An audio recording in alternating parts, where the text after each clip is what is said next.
So now looking in the documentation, you should be able to play around with a lot of this stuff to see what it does.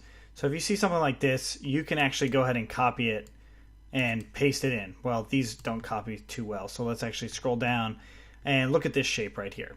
So I'm going to go ahead and copy this shape exactly, and that's going right here, and then I'm just going to paste it in here, press F5, and there's that shape that was just now created. So it's just a sphere, and it has, quite a bit of like width to it. But in this case, the width is from the y-axis. So if I wanted to make it a little bit more even, then I can just add it to the x-axis, and now it's kind of more of like a sphere. So maybe we could even turn this into a frisbee of some kind or something like that. But when it comes to actually playing around with shapes, you definitely should check them out just to see how all of them work. So if you see any code out there, just throw it into OpenSCAD and try it out. So now what I'm going to do is I'm going to actually focus on a different thing called difference. So the way I can actually get the difference between two objects, and then we're also going to focus on union. All right, so now that I have this sphere here, I'm going to go ahead and copy it, paste it below, and this time I'm going to resize it to being I'm going to do 40, 40, and 2, and then hit F5, and we don't see anything.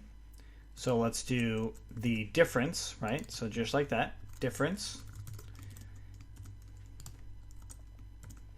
And we put them inside of the difference call. Hit F5. Still don't see anything. So let's translate here. And I'm going to translate the z-axis. So I want to go 0, 0, and then I'll say like, I don't know, 10 for the z-axis. Actually, let's do 20, so just a little bit greater than the r. And hit F5. Still doesn't do anything because it's going to find the difference. So let's do 50. Still not showing up, so let's actually see what's going on with this.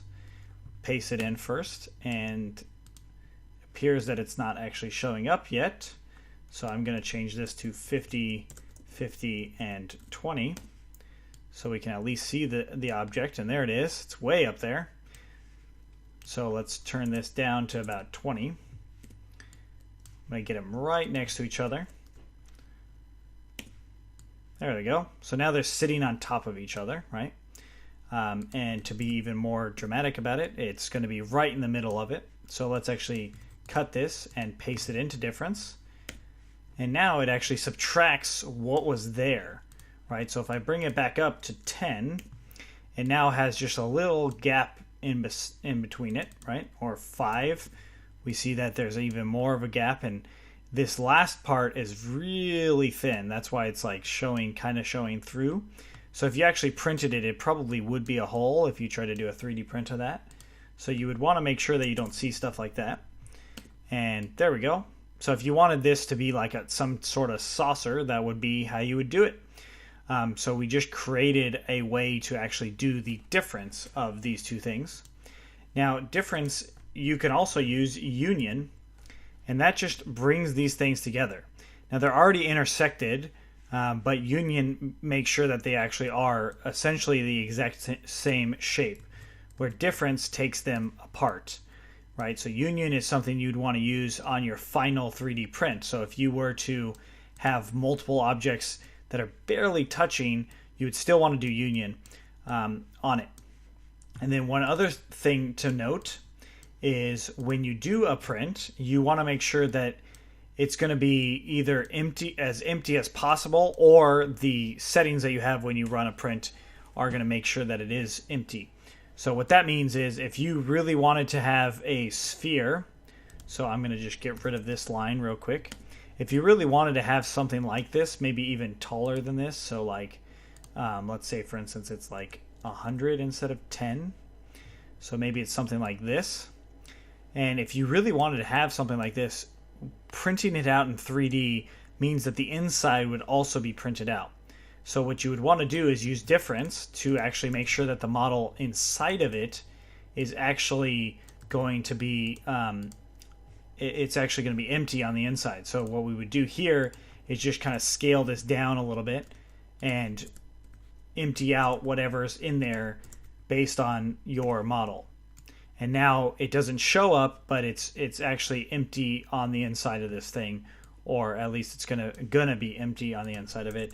And a way to find out is by making the things a little bit smaller as to where it's going to be, right? So this is showing how that inside is actually being cut.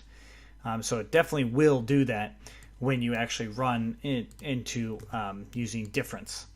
And then again, union would actually create these objects to being stuck together, right? So this could be a pen top in a way, but I don't know if the physics of it would actually work. So that's something you'd have to do a lot more calculations on. But at the very least, these would be molded together when they were printed versus not be molded. So the actual software is reading these as being together. Okay, all right, so that's union and difference. We will see you in the next one.